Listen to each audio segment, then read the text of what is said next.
Interviewing can feel like a rigid, scripted process, but the best interviews are comfortable back and forth conversations. Whether you're interviewing in person or remotely, be sure to present yourself well. If you're unsure how formally to dress, you can ask beforehand what the office dress code expectation is. A good rule of thumb is that you would rather overdress than underdress for an interview. Don't be surprised by a highly structured interview experience, especially at the university. We coach our managers to have a script of questions and to use that script consistently.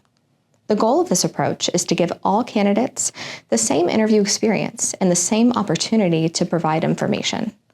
But the result may feel like a very formal interview.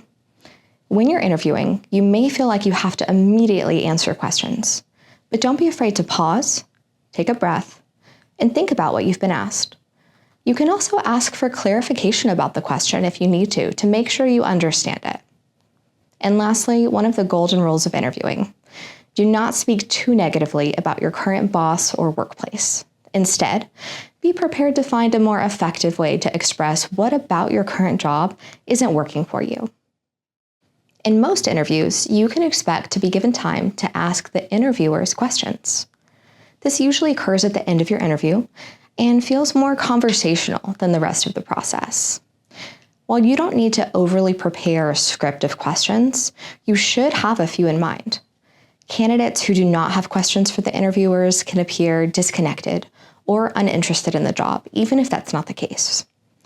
You should use this opportunity to ask questions that are meaningful to you and will inform your decision of whether or not you want this job. You may want to ask your potential new supervisor about their management style. This provides insight into what it would be like to work with them. If you're interviewing people who would be on your team, you can consider asking them about the culture of the department or the team. It's helpful to know directly from current employees what they value about the culture and environment. Another possible question could be, what does onboarding for this position look like? What does success look like in the first 30, 60, or 90 days? This is not an exhaustive list, but hopefully enough to get your gears turning as you consider what questions you really want to know from a prospective job.